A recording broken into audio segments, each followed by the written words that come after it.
motherfucking bag. Stand on the way I made. Sacrificing time for this shit, man, I got a plan. Tried to tell niggas years ago, they ain't understand. Riding by myself and it's cool, I'm all in my head. Everything in life you can't replace, I build relationships. Pretty little smile make a nigga wanna lock it in. We met the same time I lost a friend, we should try again. You been on my mind, you should hop in. I ain't gon' hurt you, baby girl, you know we locked in. Used to be on FaceTime calls on the regular. Never made time, landed on my busy schedule. Now every time I hit the bay, you know I think of you. Working on your brand, love, you know that I... Yeah, it's Goddess.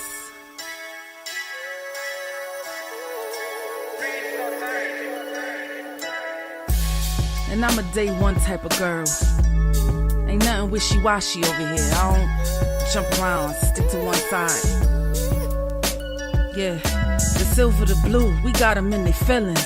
That star on the field, come pay the D a visit. They say it's hatred, is it? I call it hate and simping. Cause if we wasn't that hating, they wouldn't be in our business. Listen, West Coast say the water tastes better. The fan base go harder, and all the ladies get wetter. Yeah, that's how it is when you straight reppin' for Dallas. We get it in the trap, and landlord tell us what's happening. No explanations in no shape, form, or fashion. When Henny drop the stats, ain't nothing else to be asking. Them numbers don't lie, that's why your argument dry. And we still got them rings, you got your eyes on our prize. Whether an eagle, a giant, or a commando, you in the parking lot crying, we in the Lambo, we stay in our bag, we run it up in the draft. You still talking about the 90s, so who's stuck in the past? Get off me, and I'ma need you 6 feet back. And we ain't hearing nothing till your team beat that. And we ain't scared of running, what you thought we bleed that? It's only one team over here, that's Cowboys, believe that. Yeah, this you got is a poet. Big up West Coast Cowboy, HTM Sports, and Landlord from Alabama. Y'all check them boys out. Now don't play around with the Cowboys content. Yeah, and you know it's DC. Yeah, DC4L. 31 teams in the NFL. His system is designed to stop 25 teams. Shit, I need a linebacker that's over 200 pounds. I need a defensive tackle that you got to pull away from the buffet. He's gone, so no. Let's talk about that. But yeah, that's a large part. That's a large part of your I gotta team. make this point because I ain't gonna lie, I forgot about it until you mentioned it. So I gotta get this out before it flees me, and the nation needs to hear this. What's good with y'all, man? It's your boy Hennythemoor reporting live from the liquor store, man. How's everybody doing today? And hey, it's damn near that time, man. It's almost the weekend. So you know it's well overdue for y'all to make a liquor store run, man. So tap in with your boy. You're going to slide in here, and we're going to get drunk off this Dallas Cowboys content together, man.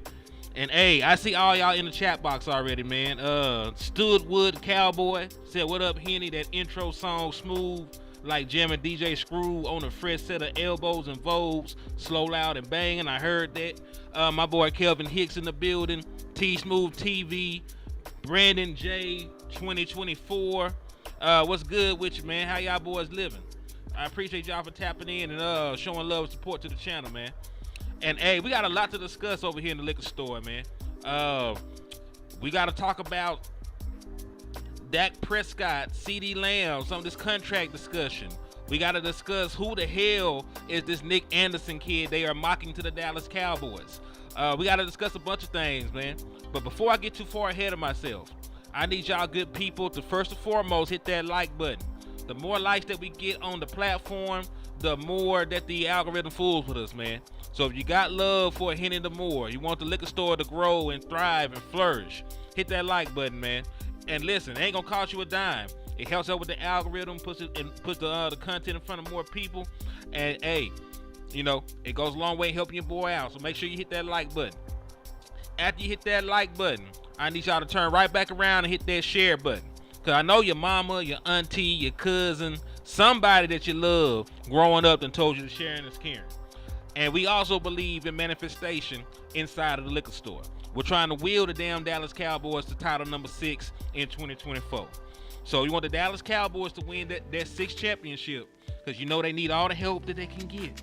Make sure that y'all drop those 6 emojis like my boy Rico Jones did. He dropped the 6 flames. And make sure that you share the content 6 times, man. So you want the Dallas Cowboys to win, drop those emojis and share the content.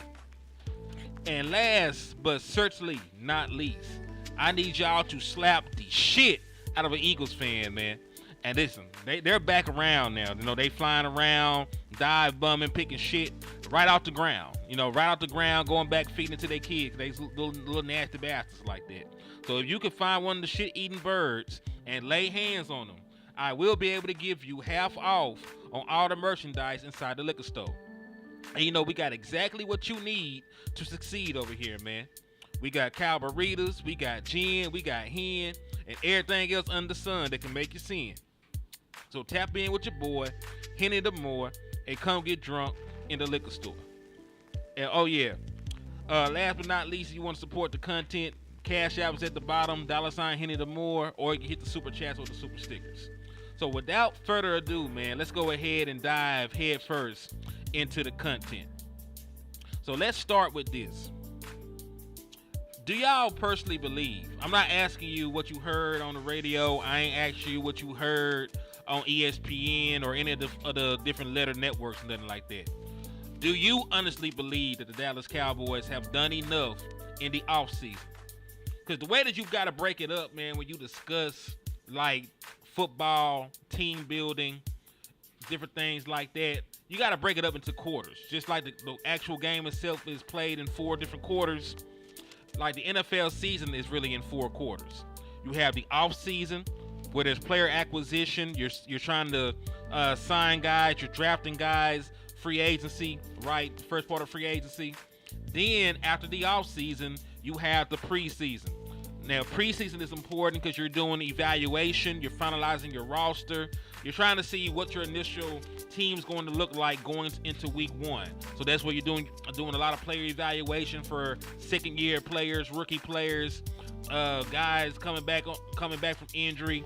Like you're trying to gauge where your team really is in the preseason, leading up there. You know, that's why some teams play nothing but young guys because they want to see what they got. Some teams play their veterans so they can get the rust off so that they can get acclimated for the first part of the season, right?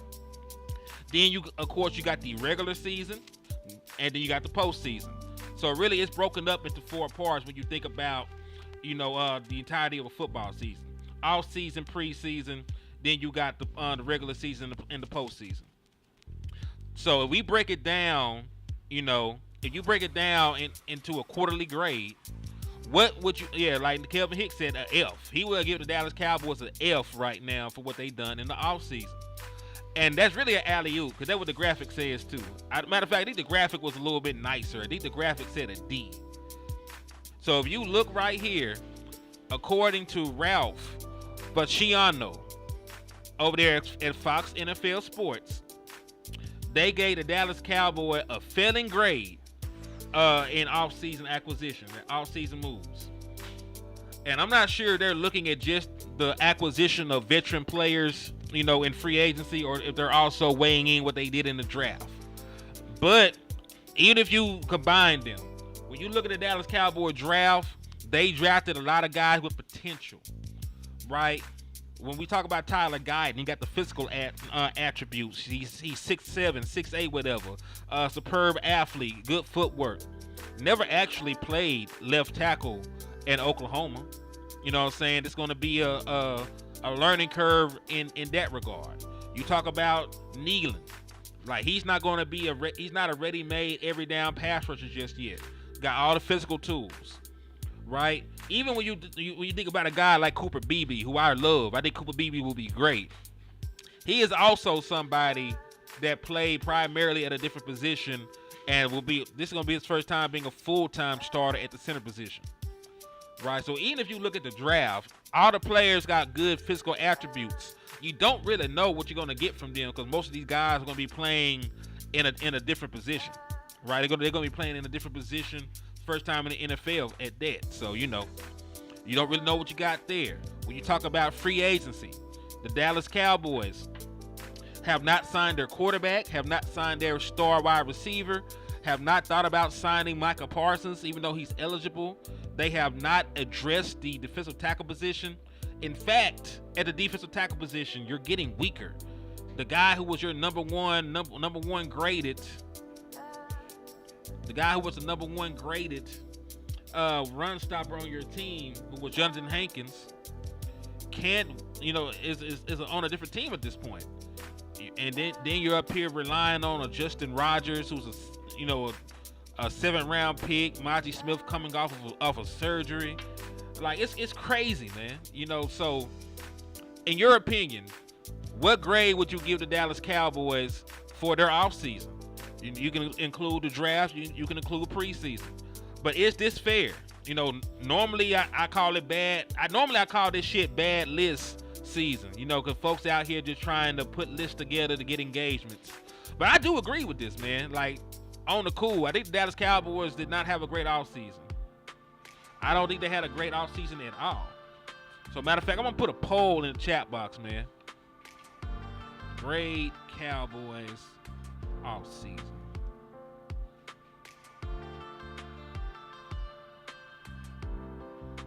A, B, C,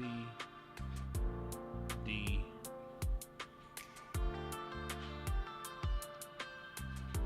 Okay.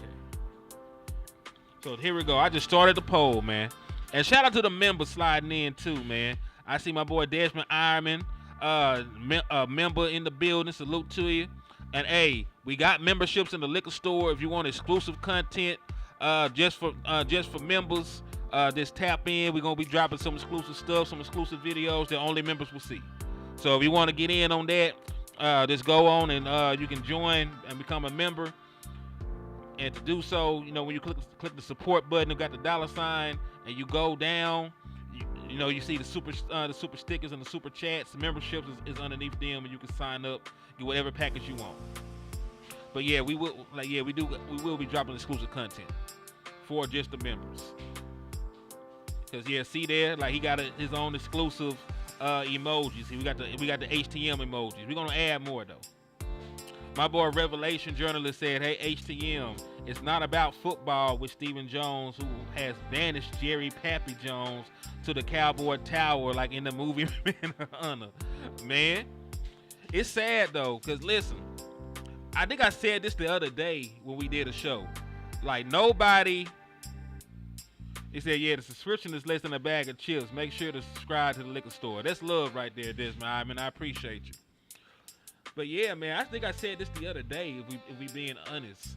Like, we sit here and we talk about what the Dallas Cowboys have not done in the offseason, and then the moment the regular season comes around, we expect the Dallas Cowboys to win regular season games, then we expect them to win in the postseason. Even though we don't know how good our defensive tackle room is. We don't know how good our running back room is.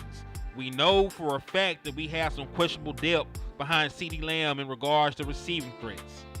So my thing is, man, like, what the hell? Like, how can we completely catch amnesia, in the span of like a couple weeks?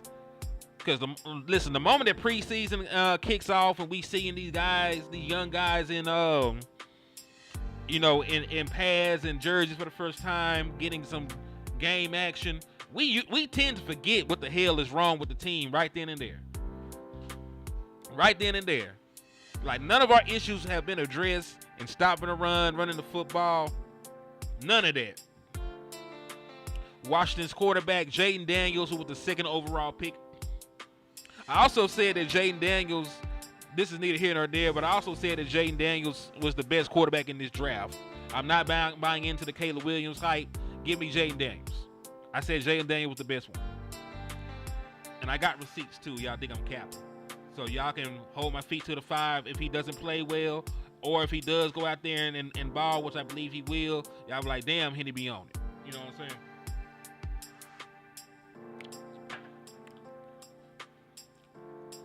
But yeah, I think it's safe to say, because think about what we lost. Think about what we lost from this team when you talk about the Dallas Cowboys. You lost Michael Gallup, but you did not actively get better from what you lost from Michael Gallup. Like, I had issues with how Michael Gallup was playing. He was not the same player.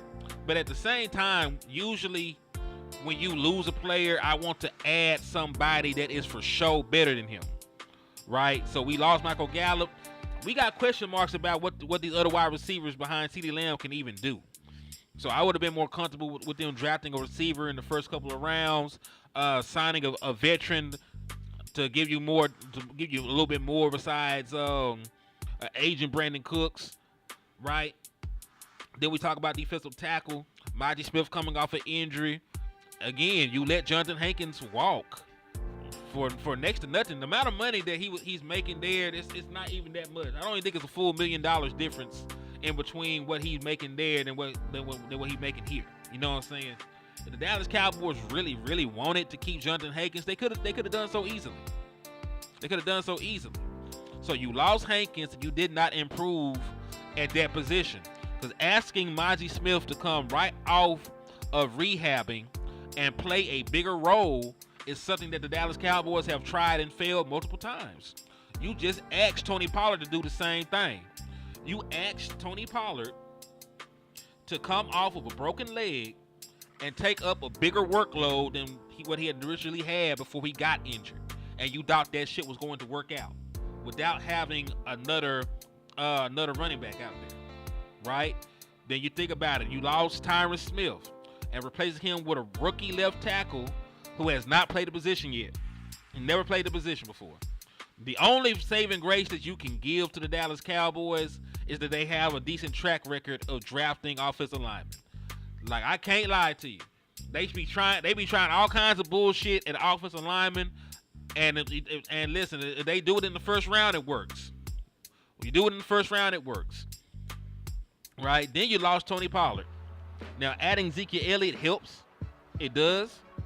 But Rico Dowd, we know, does not stay healthy. We know that Deuce Vaughn has been limited because of his size, right, in the kind of ways that you can actually use him. So my thing is, man, what the hell have the Dallas Cowboys done to even get the D? If I'm being honest with y'all, I think the D was a little bit too nice. I think the D was a little bit too generous in this regard. Because they lost a lot and have not really added anything. So I don't really know how you can even give them a D.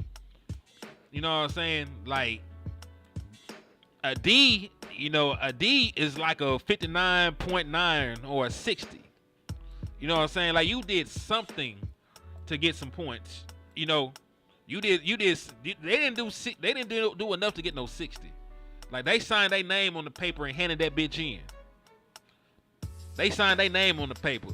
Now, I think signing your name on the paper is good for like 10 points. So the Dallas Cowboys, they got an F in my opinion. When you talk about off-season stuff. You didn't re-sign your own veteran players. You lost Jonathan Hankins. Really, when you think about it, you lost Stephon Gilmore. Your team was better with a healthy Stephon Gilmore. Right? That allowed you to have the Ron Bland back in the slot, and you would have a three-headed monster again at the defensive tackle at the cornerback position. Trayvon Diggs coming back, former defensive player of the year, Stephon Gilmore, who played great football until he got hurt, and DeRon Bland coming off of his best season as pro. You could have had a better cornerback room if you had just re-signed Stephon Gilmore. And I know that he was, rehabbing, trying to get better, trying to get back to form, but still. So how much money did they spend on bringing in outside free agents? Has to be the lowest in the league by far. I think I don't really think Dallas Cowboys have signed, but maybe 2 outside free agents, if I'm not mistaken. They signed Eric Kendricks, and then they signed the running back, the journeyman running back. And then I'm not counting the UFL players. Like, fuck that. I'm not counting signing guys that were not even in the league last year. So we talk about NFL veteran players that were actually in the league last year, and then to play for us, I think 2, if I'm not mistaken. I'll double check, but I know it's not many.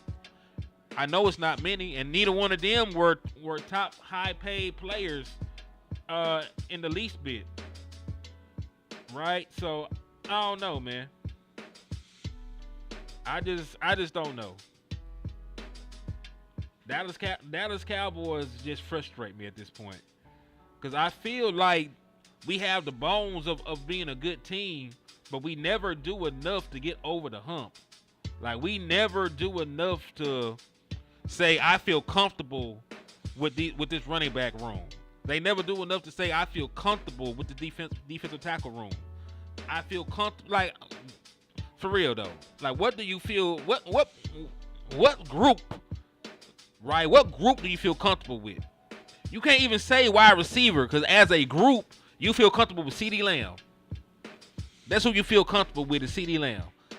I rock with Jalen Tolbert. He was nice enough to come on the show. Real down-to-earth dude. A real one. And I think he got talent. I don't know what I'm going to get from that young man. I don't know what I'm going to get from Cavante Turpin in an increased role. I don't know if Father Time has caught up to Brandon Cooks or not. Because even if he's more comfortable in the offense, what if his body isn't holding up the same this year? You don't really expect 30-plus-year-old cornerbacks, wide receivers to get better. Right? You don't really expect wide receivers over 30 to jump up in production. You know what I'm saying? So I don't really know. So what room do you feel comfortable in?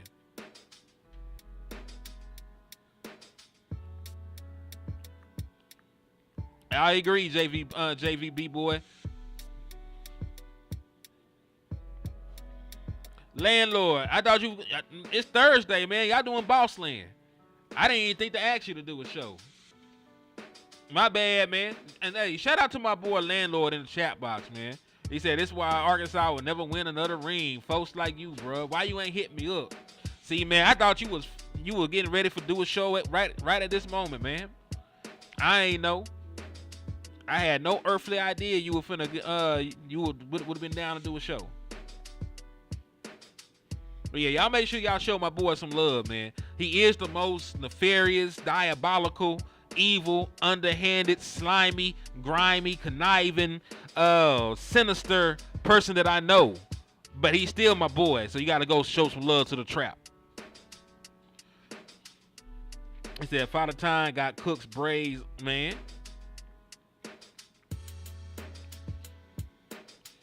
Man. So let's move along though. Matter of fact, let me check the poll real quick, man. Let me see what y'all done voted on in here. He said Boss Land on break. Okay. Y'all got a damn hiatus going on. You ain't told me nothing. Ain't told me a thing. Alright, so right now 55% of y'all are saying the Dallas Cowboys deserve a D or worse. 34% of y'all said a C. 10% of y'all said a B. Not a single soul think the Dallas Cowboys deserve an A, because y'all got common sense. I'm going to leave the poll up a little bit longer, though, man. I'm going to leave it up a little bit longer. I'm going to let y'all keep voting. And rocking out. So let's move along to the next talking point. So for some weird reason, the 33rd team has decided to do a mock draft. They did a mock draft, and they got us drafting. What's up with you, Ruben? Salute to you, my boy. I appreciate you tapping in with the liquor store, man. Salute to you. Thank y'all for rocking out with me. So let's see.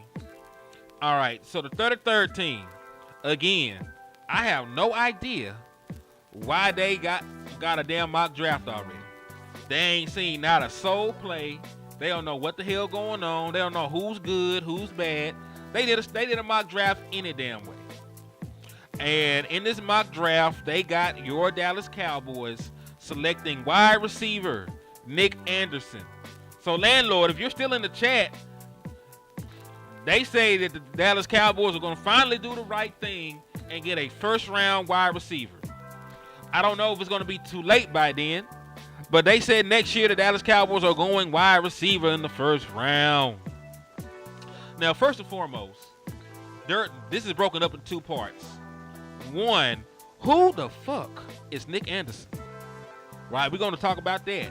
And secondly, should the Dallas Cowboys even be thinking about drafting a wide receiver in the first round with the current state of the roster? So let's start with the latter right there. The Dallas Cowboys have 31 free agents. They have 31 free agents. Dak Prescott, Cooper Rush, Trey Lance, CeeDee Lamb, Brandon Cooks, Cavante Turpin, Zach Martin. Like the list goes on and on and on and on and on. Like Ezekiel Elliott, Rico Dow. So there's a bunch of well-known Dallas Cowboys that will be free agents. So this is the thing. I believe Dak will get signed. I believe CeeDee will get signed. I believe all that stuff. But as of today, right? Let's say all the guys that are free agents actually become free agents, and you got to actually draft their replacements. So let's say Dak actually does become a free agent, says, fuck the Dallas Cowboys, I'm out, I'm going to Oakland, or something like that.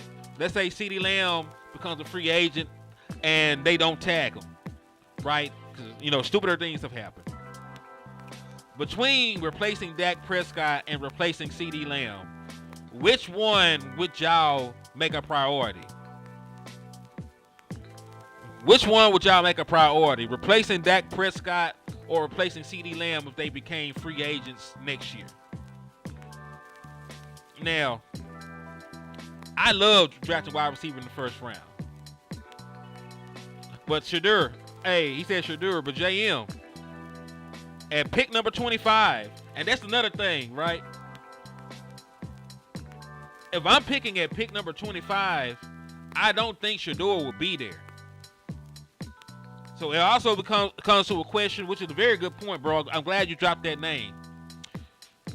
It comes down to, do you believe, let's say the Dallas Cowboys do pick at this very same spot, and you're looking at the 4th or 5th best quarterback in the draft, or the 6th best quarterback in the draft, and maybe the 3rd best wide receiver in the draft. Which direction would you go at that point? I don't believe Shadur falls to the 2nd round. Off a name alone, I don't think Shadur Sanders falls to the 2nd round. They looking at Shadur as an early 1st round pick. Now it also depends on who you ask, right? Because different scouting sites have different metrics on how they grade players and all this other stuff. But most people have Shadur as a 1st rounder. Now, how high he should go in the 1st round is a different discussion. And then when you get that far back in the draft, like who's on the board at that point, right? Do you think that Quinn Ewers from Texas would be a starting caliber quarterback? Do you think that Shadur Sanders would possibly be there, right? Do you think, you know what I'm saying? Like there's some names for quarterbacks you could throw out there, but you gotta actually believe in them to pick them in the 1st round. Now, I believe that quarterback should be the priority. I believe that quarterback should be the priority, right? If you lose your starting quarterback, it doesn't really matter who you have, because remember, you're not just going to be trying to replace Dak Prescott. Trey Lance is also a free agent. So even if you wanted Trey Lance back, you had to negotiate a contract with him. If you wanted Cooper Rush back, you had to negotiate a contract with him. So you got to go through the hassle of negotiating to get a quarterback. You might as well try to negotiate with the best quarterback that you know, which is Dak. But the issue is if Dak Prescott actually does make it to free agency, I highly doubt that he signs back with the Dallas Cowboys. He said keep Dak and draft Arch. This is the thing. Arch not even the starting quarterback yet. Arch ain't played a snap of football yet. And he's sitting behind a quarterback who was possibly a 1st round pick himself. Quinn Ewers might be a 1st round pick, and he's still there. He came back. So Arch Manning might not even play football until the 2020, until the 2025 season. And then he might come out in 2026. You know what I'm saying? So like Manning is a long way off. Unless Quinn Ewers gets hurt and then he comes in and plays well, then you're still going to be drafting a guy off of a handful of games if that was to happen. You know what I mean? So yeah, Arch Manning not even starting or playing yet. So I have to wait a couple years down the line to even get Arch. The closest thing y'all gonna see to Arch Manning playing is if you bench Quinn Ewers on NCAA 25, you put Archie in over him. You got to bench Quinn Ewers on the game and put Archie in, and you want to see him play, man.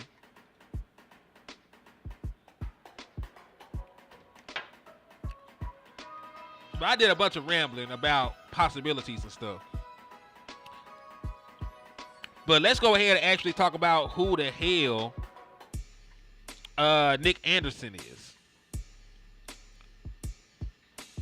So this is Nick Anderson. He is a 6'4", 209-pound wide receiver who was actually from Texas. He was born in Katy, Texas. So, you know, anybody that's from Texas and you're a perimeter player, they usually mock you to the Dallas Cowboys, for one. But if we're being honest, though, he does fit the bill of the kind of wide receiver that I want the Dallas Cowboys to get. He's 6'4". He got a nice catch radius. He has athleticism. He had 10 receiving touchdowns last year. I know he didn't cross the 1,000-yard mark. He only had 38 catches. But to get almost 800 yards on 38 catches is crazy. Like, that's super productive. He made the most out of the opportunities that he had. And 10 touchdowns is 10 touchdowns. You know what I'm saying? 10 touchdowns is 10 touchdowns, my boy. So, listen. He puts you, in terms of, like, size and stuff, he puts you in the mind of a Keon Coleman who we passed on this year. Right? He put you in the mind of a Keon Coleman who we passed on this year. So, would I draft him? Yes. Would I prioritize him if I lost Dak Prescott? No. Fuck no. If I lost my starting quarterback, I'm packaging up not only this first-round pick, but another first-round pick to move up and get my future quarterback. I don't give a damn how good the wide receiver is if nobody can't get his ass the ball. And with a guy this young, he's not going to elevate a quarterback like that. You know, some wide receivers elevate the quarterbacks, right? He said what running backs would be available. I don't know. Like I said, they did a super early ass mock. You know what I'm saying? I'm not yet looking at the 2025 draft of running backs. I know about a couple of the wide receivers. I know about a couple of the quarterbacks. I have not really gone in depth on any of these guys like that. I won't hold you. This is my first time seeing his name. You know what I'm saying? But once I pulled him up, I remember number 4 from Oklahoma. You know what I'm saying? Like, I'm not nobody that watch. You know, I'm not nobody that watch every single college game, especially Oklahoma. Flip, I'll go further. It don't matter who your wide receiver is if the quarterback sucks. Because if you're just now coming in and you're wondering why the hell we're talking about a wide receiver who might not even come out next year, the reason we even having this conversation is because the 33rd team mocked the man to us in a super ass early 2025 mock draft. First and foremost, I wanted to find out who the hell the kid was.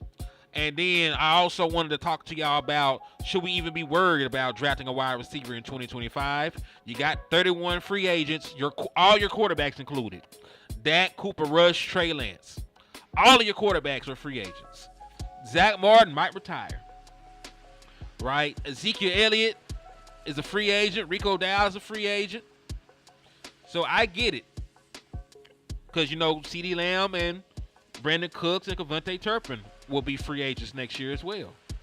But I'm just saying, I probably would prioritize a quarterback.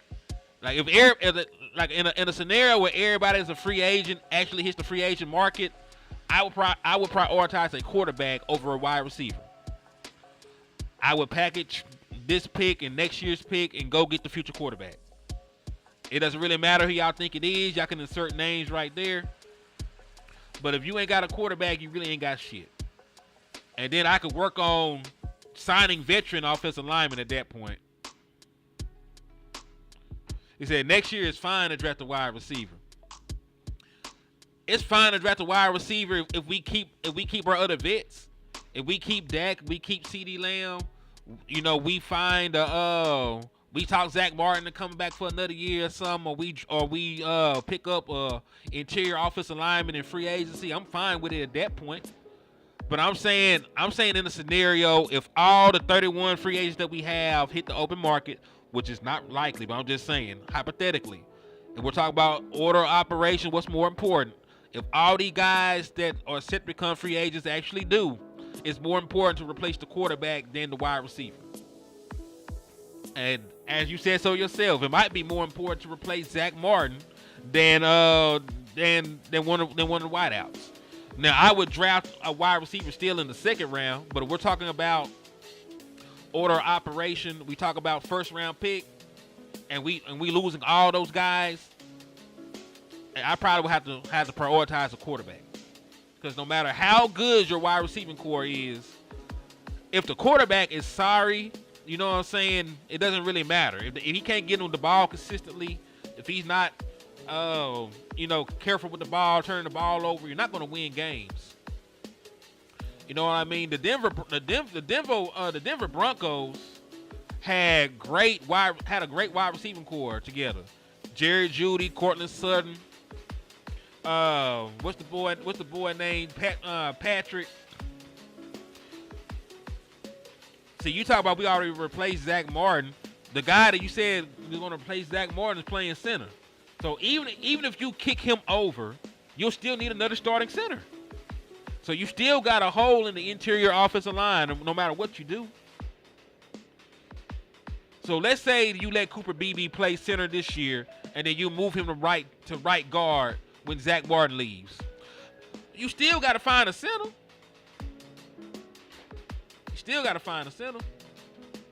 Unless y'all really believe in what's my boy name that had all the 1,000 workout videos this offseason? What's my boy name? Brock Hoffman. Unless you really believe in Brock Hoffman, you're gonna have to go find another center. Because remember, we're not just talking about this year. We talk about next year when guys head out the door. But yeah, that's how we got on this subject. 33rd team mocked them to us, and I just wanted to find out who the hell the kid was. He seemed good though. 6'4", 200 over 200 pounds. Had 10 receiving touchdowns last year. He's from Texas. So you never know. He might have grew up a Dallas Cowboys fan, or his pappy might have grew up a Dallas Cowboys fan. You don't know. And Keystone, what's up with you, man? I ain't seen you about 11 years, man. How you been, my boy? Appreciate you for tapping in and rocking out with us in the liquor store, my boy. Chris said he checking in. What's up with you, Chris Wilson? Salute to you, man.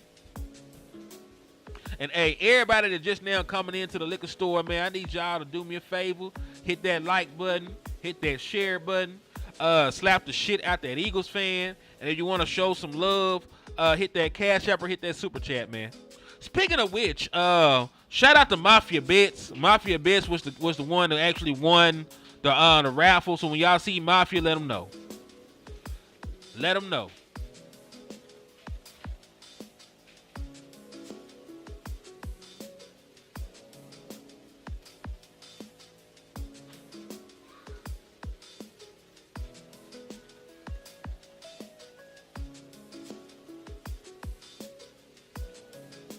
So my boy said we got 62 to replace him.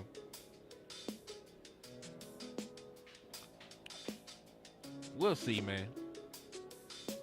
I ain't putting no stock in no name ass niggas.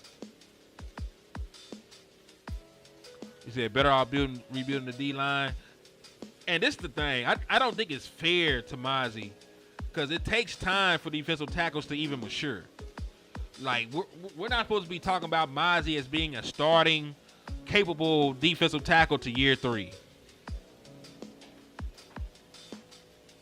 He said, let me find out any scamming we can't ever find winner of the draft. Hey, we find them most of the time. Matter of fact, I don't think that there's been a time that we haven't found a person for the raffle. Now, there have been people that passed their that passed up on a chance for the on the prize and they gave it to somebody else, and we redrew. But I don't think there's ever been a time that we haven't ever found them. Now there've been some time that it took a week or two. That has happened. But I don't think there's ever been a time that we haven't just flat out found them. That they went into witness protection program and then.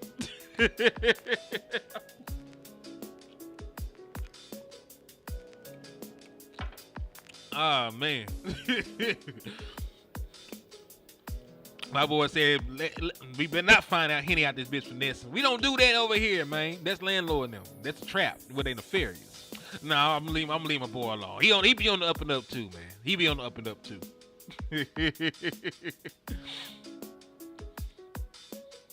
But yeah, I was real curious about that though, man. Like, given what we're up against, I feel the Dallas Cowboys got to win this year though, bro.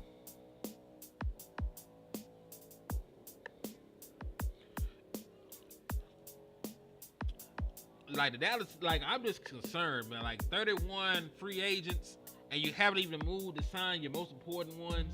Now, granted, there's not 30 players that's finna hit the open market for the Dallas Cowboys that we need to survive. There's plenty of guys that we sat here and talked about needed to play better.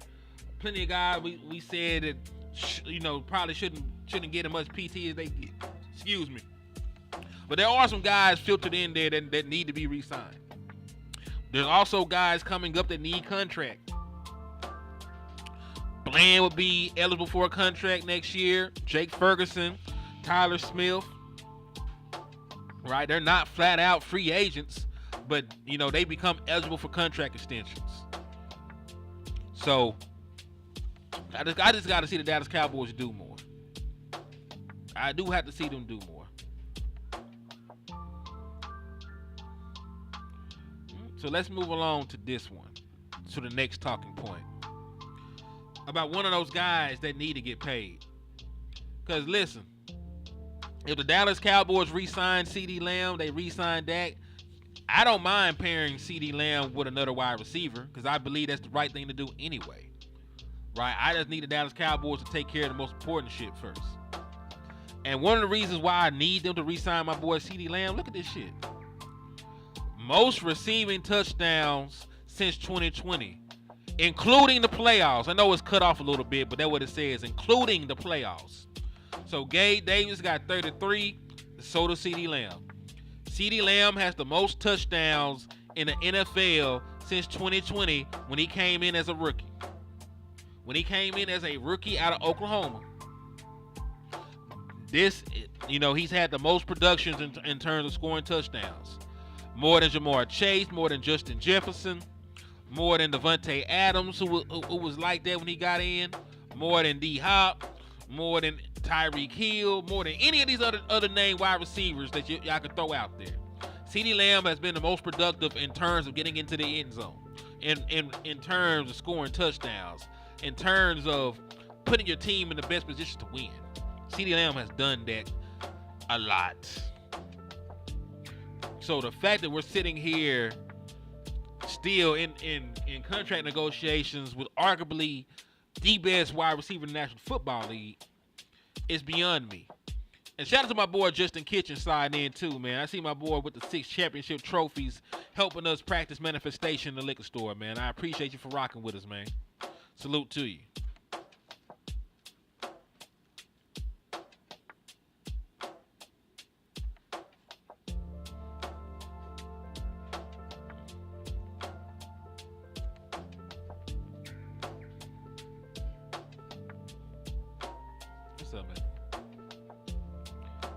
But yeah, I don't know.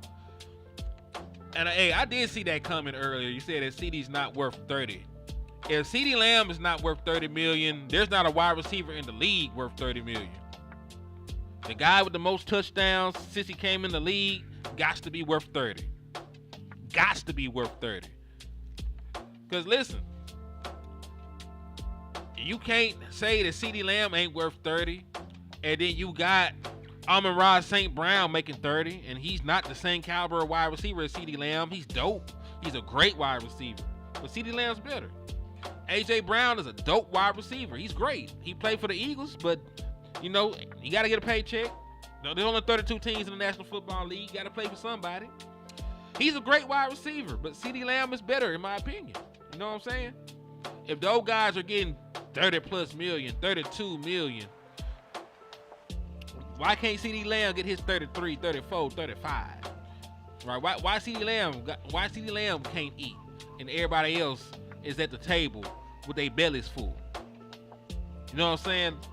CeeDee Lamb needs to get a contract, because the alternative is, who the hell are you going to sign?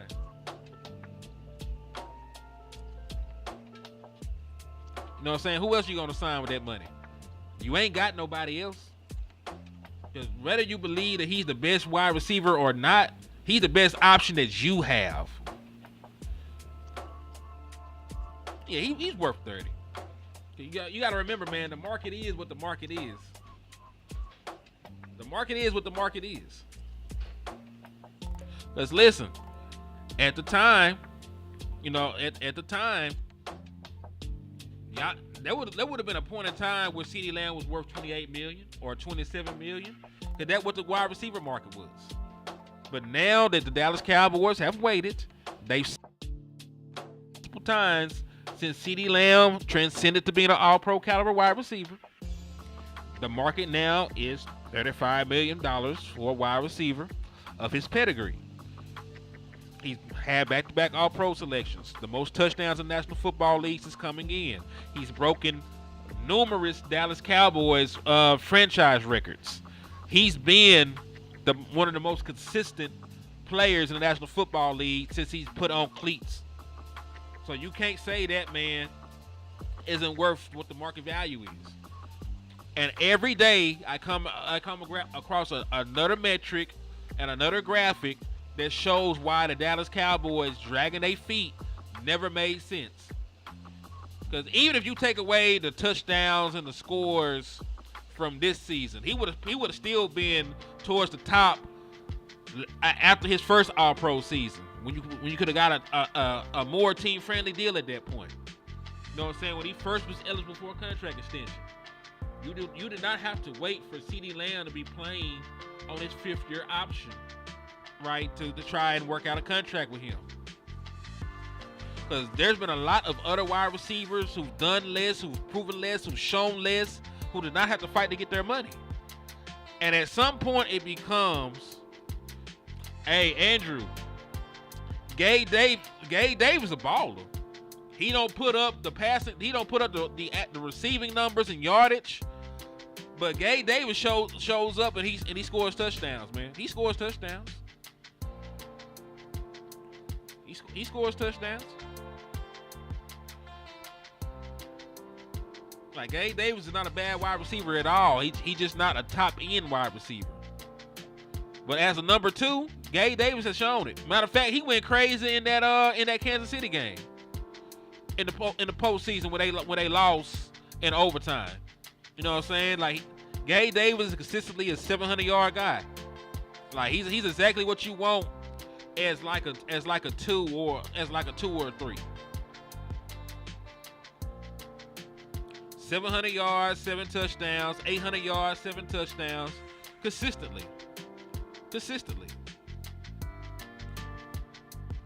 And I think for where he got drafted, I don't think Gabe Davis was a high draft pick either.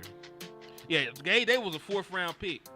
So out of a 4th round pick, you're consistently getting 800 yards, 700 yards, 7 touchdowns. The only year Gabe Davis didn't get 7 touchdowns was in year 2. He got 6. So 7 touchdowns as a rookie, 6 as a sophomore, 7 as a junior, 7 last year. 27 in the regular season, then he got the other 6 in the postseason.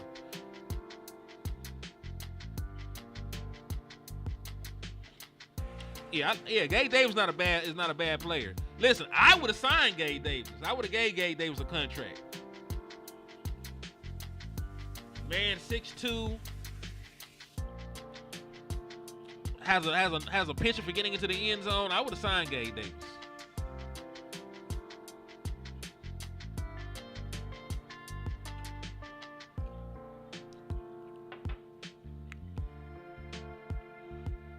Yeah, bro.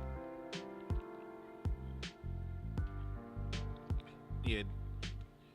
So so you are a Bills fan. So this is my question: How comfortable do you feel with your wide receiving core this year, bro?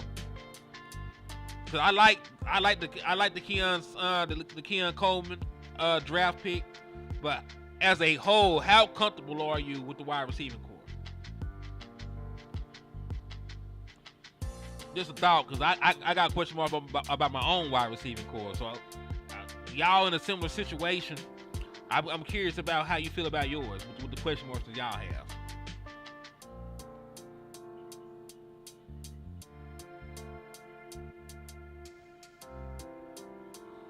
All right, so let's move along to the next talking point, because it's obvious at this point CeeDee Lamb should have had a contract. That's no ifs, ands, or buts about that. All right, so Marcus Mosher with this Micah Parsons graphic. He said NFL execs have ranked Micah Parsons, the edge from the Dallas Cowboys, as the number 3 pass rusher in the NFL going into the 2024 season. Okay, so first and foremost,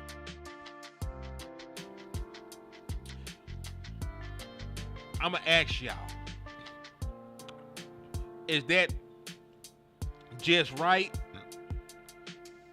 Too low, too high? Do you think that Micah Parsons is the number 3rd pass rusher in the league? I think Josh will definitely develop the core throughout the season, but it'll definitely take time. I do also think the media makes it seem worse than it really is, though. Okay. That is fair. That is very fair. What I will say in defense of all 32 NFL teams and the national media, they do not know the intimate details of a roster or a team. You know, they do not know the intimate details of a roster or a team, or, you know, the players on the back end of the roster who've been developing and you know, all that other stuff. They don't really know that. They know the stars, they know the coaches, and that's really about it. They usually don't have inside knowledge about who's really good on the team that just hasn't gotten an opportunity to get on the field. They don't have the inside knowledge about who's coming back from injury, you know, that's going to step up and do something for a team that wasn't present last year. They don't really have that. Like local media does, the content creators that covers these teams exclusively do, but national media usually doesn't. They got too many teams to cover. They got to cover 32 NFL teams. They got to cover all the NBA teams, cover all the MLB teams. National media don't really be tapped in like that. You know what I'm saying? They don't be tapped in because they cover too many damn teams. The guys that specialize in you know, reporting on the teams, covering the team, those are the guys that be in the know. So those are usually the guys that you need to look at. You know, if they're not panicking, you probably shouldn't panic. If their hair on fire, then shit, you might need to try to find a fire extinguisher. But I will give y'all that.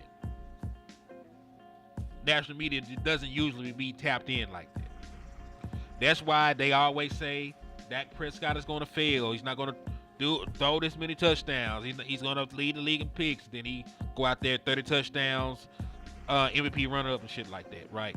They don't really be tapped in. They don't be tapped in. So now instead of having him in the linebacker position, the media would try to kill us, saying he should be at the defensive end spot. Oh, his agent is going to say that he belongs to the defensive end spot because pass rushers are making wide receiver money now, and linebackers are underpaid. So it was never going to be a question of what Micah Parsons was going to be viewed as, and the National Player Association already has deemed him being a pass rusher because of the amount of snaps that he's taken at the position at this point. Now, whether they use him as a linebacker or an edge rusher, that's up to schematics. But in regards to what he's going to be categorized as, that decision had already been made by the NFLPA, by his agent, and probably by Micah Parsons himself. You know what I mean?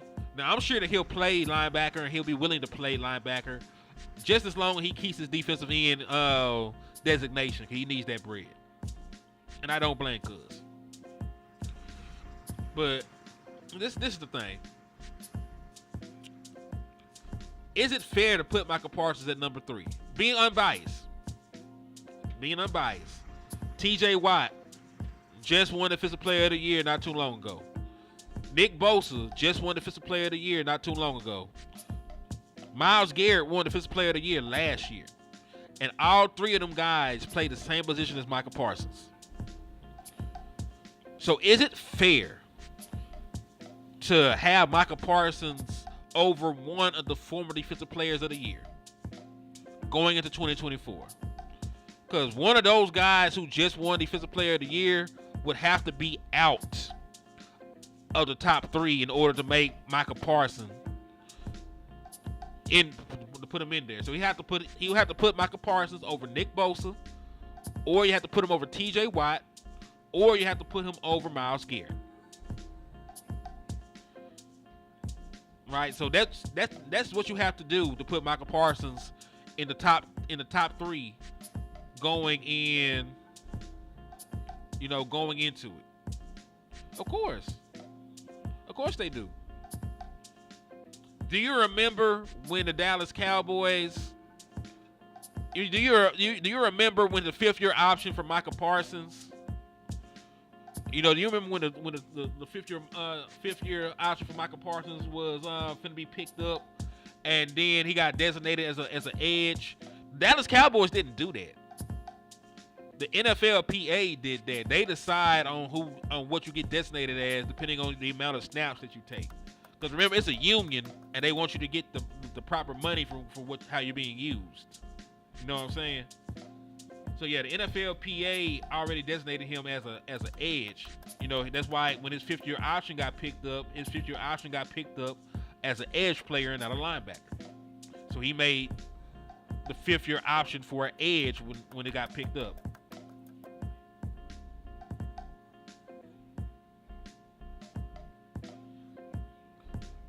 Clyde, that's a fair argument. If you're always number 2 and the number 1 is the one that's rotating, you have been consistent. You have been very consistent at that point. So, Clyde, that is a very nice way to look at it. I won't argue with it because it's very sound, right? It's very sound reasoning. I say that's very sound reasoning.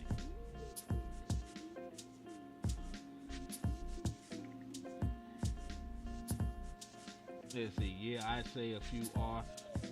So I'm gonna ask y'all in the chat because I'm gonna go ahead and put another poll up. Y'all give me 2 seconds.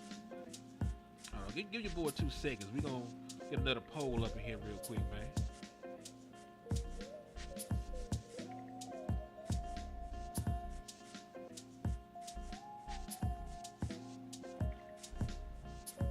So let me first and foremost, let me announce D or worse won flat out 55%. So most of y'all thought the Dallas Cowboys offseason was trash. Right? So let's go ahead and end that poll. Boom. Alright. So let's put another poll up. Is Micah Parsons a top 3 edge in the NFL? And that's going to be simple yes or no. So it's in the chat box, y'all. If you think Micah Parsons is a top 3 edge, vote yes or vote no. It's very simple. No, maybe so. You got to have some conviction. Yes or no. Yes or no.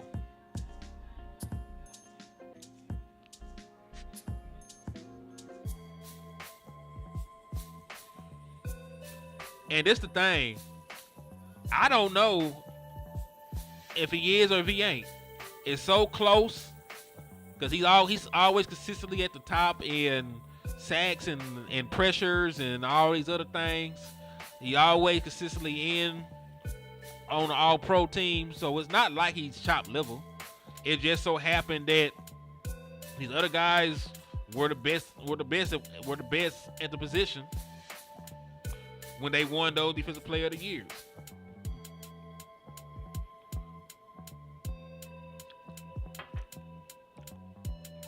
Randy Jackson said yes.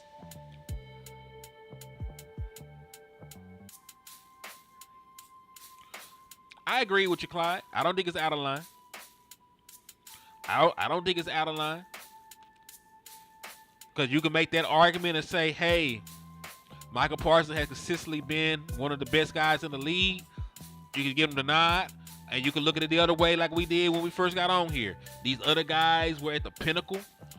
They showed that they were the best, even though they wasn't consistent. So you give them the love for what they did. So I don't know. It just really depends on which way you want to look at it.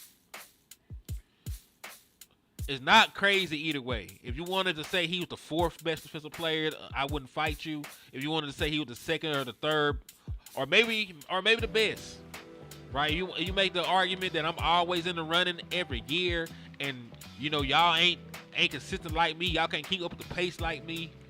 That's an argument. You know what I'm saying? I don't really think it's an open and closed case, right? Because I think that all this stuff is subjective, especially when these edge guys don't even play the game the same way. Some of these guys have more of a focal point on stopping the run. You know what I'm saying? Some of these guys are better pass rushers. Some of these guys are power rushers. Some of these guys are finesse rushers. Some of these guys are rushing rushing as a stand-up guy in a 3-4. Some of these guys are rushing with their hand in the ground as a 4-3 guy. Like, it's not really comparing, stuff straight up. Some of this shit is apple to oranges. You know what I'm saying? Some of these comparisons are apple to oranges because they're not all used the same. They don't all rush the passer the same. They don't have the same responsibilities on the defense. So I don't know, man. I'm gonna let y'all decide because I'm on the fence. I'm on the fence. Cause listen, I get your thought process. I'm just gonna let y'all, the people in the liquor store, decide on it.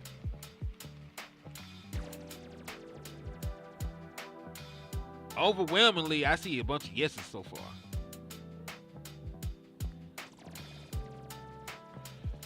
So far, I see 75% of y'all have said yes, and only 25% of y'all have said no. We're gonna leave this up here for a little bit longer, though. Go vote, landlord. Get your vote in. Get your vote in.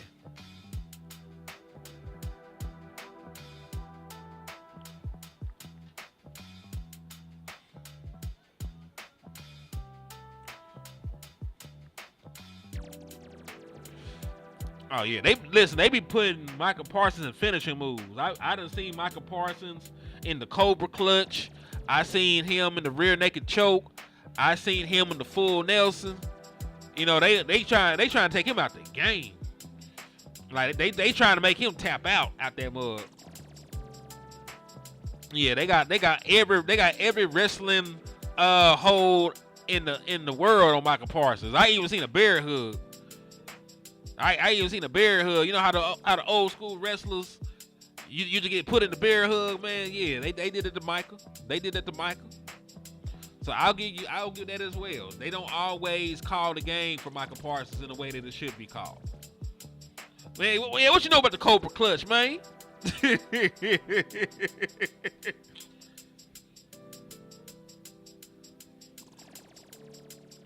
Like, for real, man. I had that man in every submission hold known to man. So I'll give you that.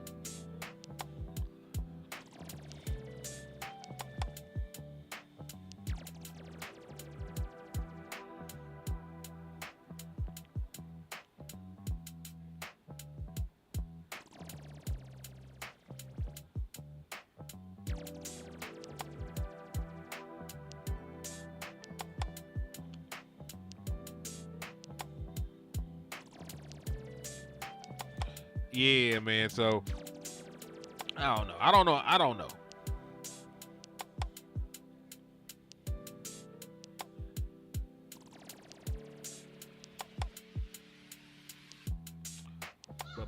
But point being though, man, like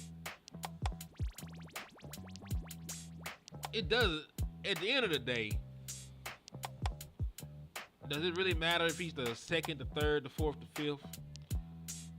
Because I promise y'all, if we do not succeed in the postseason, none of y'all will be on here giving a damn about if Micah Parsons was Defensive Player of the Year. Just like if we get bounced, nobody's going to care if Dak Prescott was League MVP. Just like if we get bounced, nobody's going to care if CeeDee Lamb was Offensive Player of the Year. You know what I'm saying? Like, these accolades and stuff are cool. And I think some of these guys are deserving. I think Dak and CD deserved MVP and Offensive Player of the Year respectively last year for what they did. You know, for bringing this team back, putting the team on their shoulders the way they carried them. But I also don't think anybody cares if we don't win and we don't succeed. You know what I mean? And that's why it's more important to me. You know, I think that's why it's more important to me for us to have one, our players signed, and two, for them to make an effort in improving our deficiencies before we be concerned about who is ranked where and everything else. Numbhead Neil, what's Gucci? He said, "What up, Henny? Sorry I checked in late, man. I slapped up 51 Eagles fans before checking in." Man, that's so trill. I appreciate you for the love, my boy.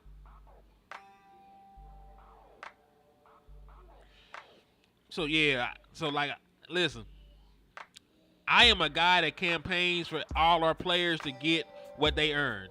I campaign for Dak to be defensive MVP. I campaign for CeeDee Lamb to win Offensive Player of the Year. Multiple times I campaigned for Micah Parsons to get Defensive Player of the Year. Multiple times. So I want them to get their accolades, but at the same time, I also want the Dallas Cowboys front office to do their job. Because you know what we don't have? We don't have one of the better front offices. When you ask around the league about GM, general managers, right? You know, the people that build teams, that build organizations, they don't mention the Dallas Cowboys as being even in the mix. They mention Dak Prescott in the conversation for top quarterbacks. They mentioned CeeDee Lamb in the conversation for top wide receivers. They mentioned Micah Parsons and Trayvon Diggs and Bland in the conversation of top defensive players at their respective positions. They don't mention Jerry Jones and them with the top general managers and top roster builders and all this other stuff. You know what I'm saying? They don't mention them. Like the guys, like at least our guys are in the conversation. Whether you believe them to be factually there or not, they're in the conversation. It's a flat out consensus that Jerry Jones and them don't belong in the conversation of being top general managers and top free agent guys and none of that shit. It's a consensus that they're not even in the. He said, "Do you think if we don't make it to the Super Bowl that they going to move on from Dak?" I think Dak is going to move on from them. Like, let's keep it a thou wow. If I'm Dak Prescott, quarterbacks are playing until they're 40. Dak Prescott is going to be like 31, 32 when he becomes a free agent. Dak Prescott could leave Dallas and play another 10 damn years with a competent organization. Right, he could flat out leave Dallas and play another 10 years somewhere else with a team that he might feel is a little bit better in. So if the Dallas Cowboys don't make it to a Super Bowl, I don't even know if Dak Prescott is going to want to sign back with the Dallas Cowboys.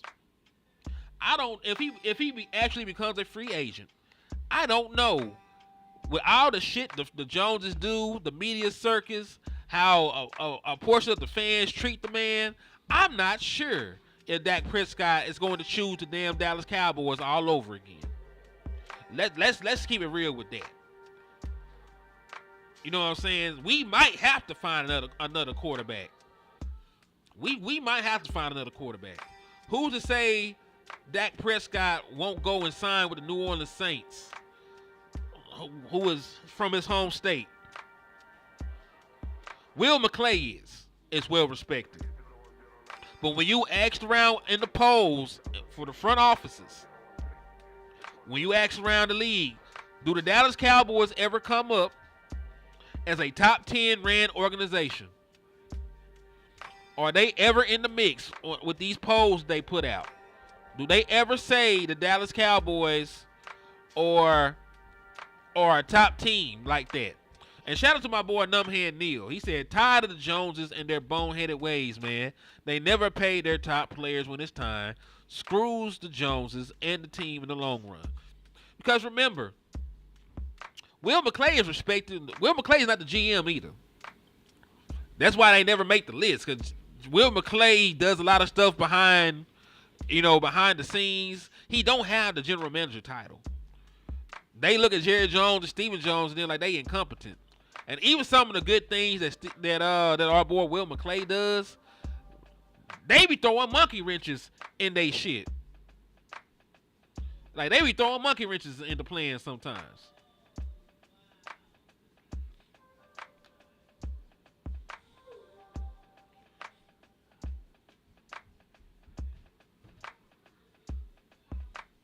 And the sad part about it, they can pay enough of these guys to make it work.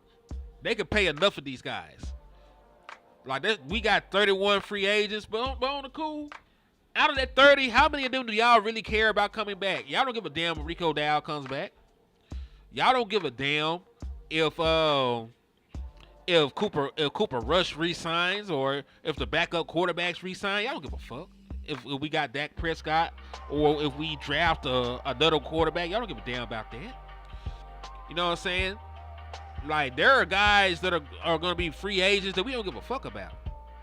We just want the Dallas Cowboys to re-sign the guys we care about. Re-sign your quarterback. Re-sign your wide receiver, who's one of the best in the league. Re-sign Micah Parsons. Re-sign your star players, and we'll fix the other stuff in the draft. We'll get some good cost-efficient veterans. You know what I'm saying? You don't have to pay every single soul, but you got to at least pay the guys that put asses in the seats. You got to pay Dak Prescott. You got to pay CeeDee Lamb. You got to pay Micah. You know what I'm saying? You should pay Jake Ferguson next year when he comes up. You know what I'm saying? You should pay Tyler Smith. You should pay your star players that you market like that. You know what I'm saying?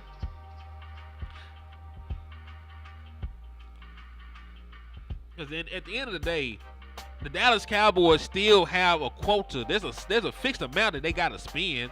It's not like they can continuously roll money from one year to another. Regardless of how cheap they are, there is actually a spending amount that they have to reach in order to be in compliance. So there's a certain amount of money they still have to spend. So why not spend that money on your good players? You know what I'm saying? Spend that money on guys that can actually help your team in a positive manner.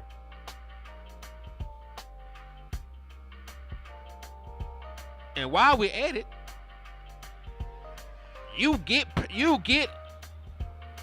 short-term savings by getting these extensions done. You're going to save damn near $30 million against the cap extending Dak Prescott. You're going to save money against the cap extending CeeDee Lamb.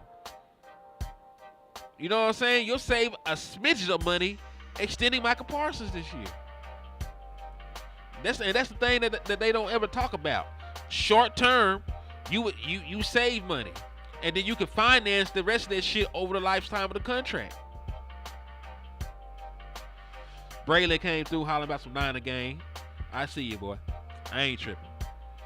Listen, I'm not one of those fans where, I'm not one of those fans where you kick my team's ass and I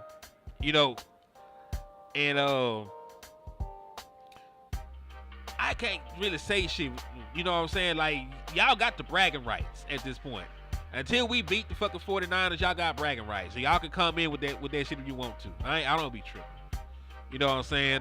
That's sort of the point of being a fan. You know, if you can give it out and you can talk crazy, like shit, you gotta be able to take that shit too. I would talk crazy about y'all till we play. So y'all got bragging rights, man. Y'all got bragging rights. You notice how I ain't say nothing crazy about the 49ers fan, but I'd be talking bad about the Eagles? Because they don't fucking beat us.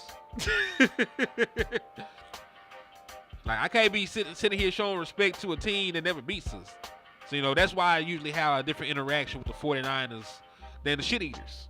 Because who the fuck are the Eagles? He said, I hope not, Willie T. Anyone think they're going to pick up Leonard Fournette? I would. He said, I do feel bad for the fan base. I'm not gonna lie. They so loyal and happy. Hey, you gotta be loyal, because you gotta think about it. Fan is always short for fanatic. You know what I'm saying? I would rather have. Oh yeah, we could both agree the Eagles ain't shit. Yeah. We could both agree the Eagles ain't shit. So, you know, I'm definitely gonna have an eye out though when we play y'all again. Going back to the Bay. Gonna be playing y'all again. It's gonna be an early litmus test for us. Because let's be real. Dallas, we always talk about it. We want the Dallas Cowboys to compete in the postseason. We want the Dallas Cowboys to win a title. We want the Dallas Cowboys to go to the Super Bowl. You got to beat the teams that you're going to be playing in the postseason. You got to beat the 49ers. You got to beat the Eagles, which we already do. I ain't tripping on that. You know, really, we got to beat the 49ers and the Packers. The Packers are a team in the postseason we have not gotten over. The 49ers are a team in the postseason we have not gotten over in the Dak Prescott era. So those are the two teams that we need to be trying to beat. I ain't tripping about no Lions. We always beat their ass. I ain't tripping about no Eagles. We always beat their ass. I ain't tripping about most of the other teams in the NFC. Packers and 49ers though, I'm circling those games. Like no bullshit. I'm circling those games.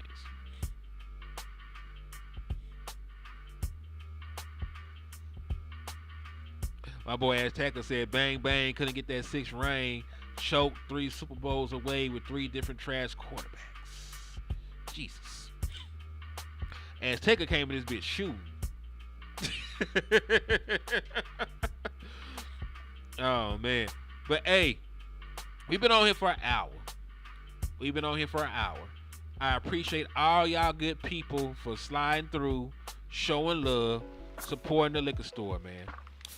On the way out, I need y'all to hit those likes buttons. I need y'all to hit those share buttons. I need y'all to slap the shit out those Eagles fans. And I need y'all to hit those super chats, those cash apps, man. Help us support the liquor store. Let Mafia Bets know that he actually ended up winning the raffle. Let me know what he wants to do. Tell him to inbox me on Facebook. Hennythemoor on Facebook. Tell him to inbox me, and we'll see what we can do. He said, Braylon said you didn't have to hate him out like that, man. Pick it up real quick. Throw it in there. You can throw it away. It hit the ground.